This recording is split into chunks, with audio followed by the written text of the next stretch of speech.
पुराने समय की बात है जब महाराज विक्रम सिंह का साम्राज्य दूर दूर तक प्रसिद्ध था। उनका महल किसी स्वर्ग से कम नहीं था, लेकिन उसकी दीवारों के पीछे एक ऐसा रहस्य छिपा था जिसे सिर्फ कुछ ही लोग जानते थे। राजा विक्रम सिंह अपने सिंहासन पर विराजमान थे। चारों ओर रोशनी से जगमगाता दरबार अपनी भव्यता बिखेर रहा था।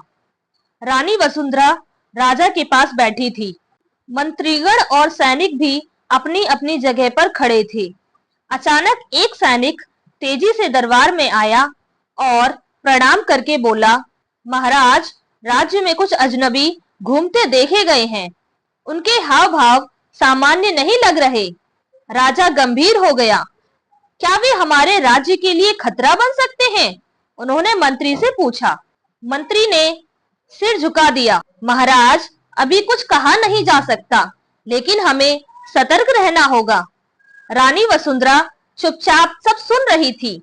उनके चेहरे पर चिंता के भाव थे। वे जानती थी कि वह कोई साधारण बात नहीं हो सकती। रात का समय था। महल के नीचे बनी सुरंगों में हल्की हल्की रोशनी फैली थी। रानी वसुंधरा एक पुराना ग्रंथ लेकर उसकी लिपि पढ़ने की कोशिश कर रही थी। ग्रंथ में लिखा था, जिसे ये रहस्य मिल जाए वह अमरता को छू सकता है, परंतु जो इसे समझे बिना आगे बढ़े उसका अंत निश्चित है। रानी ने गहरी सांस ली।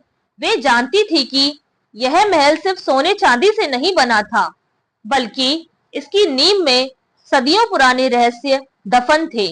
वे अपनी मसाल लेकर आगे बढ़ी। उनके साथ कुछ वफादार सैनिक भी थे। जैसे ही वे आगे बढ़े, सुरंग की दीवारें कांपने लगी। अचानक फर्श के बीचों बीच एक दरवाजा खुला और नीचे उतरने का रास्ता नजर आया। एक सैनिक घबरा गया।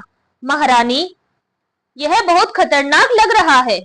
रानी ने उसकी ओर देखा और बोली, डरने का समय नहीं है, हमें सच जानना ही होगा। रानी वसुंधरा और उसके सैनिक जब उस गुप्त दरवाजे से नीचे उतरे तो उनके सामने एक विशाल कक्ष खुला। कक्ष के भीतर सोने चांदी के ढेर लगे थे, पुराने हथियार रखे थे और बीचों बीच में एक ताम्र पात्र रखा था। रानी ने धीरे धीरे आगे बढ़कर ताम्र पत्र उठाया। उस पर लिखा था, यह कोई साधारण खजाना नहीं, यह हमारे पूर्वजों की धरोहर है। इसे संभालने वाला ही सही राजा होगा। रानी मुस्कुराई। उन्होंने समझ लिया कि यह सिर्फ दौलत नहीं थी, बल्कि उनके राज्य की पहचान थी।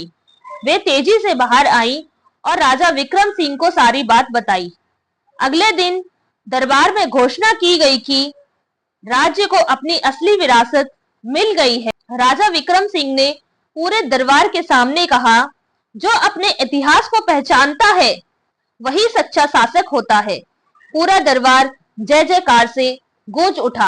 दोस्तों, अगर आपको यह कहानी थोड़ी भी पसंद आई हो तो प्लीज इस कहानी को ज्यादा से ज्यादा लोगों तक शेयर करें और इस चैनल को लाइक, शेयर, सब्सक्राइब जरूर करें। धन्यवाद दोस्तों।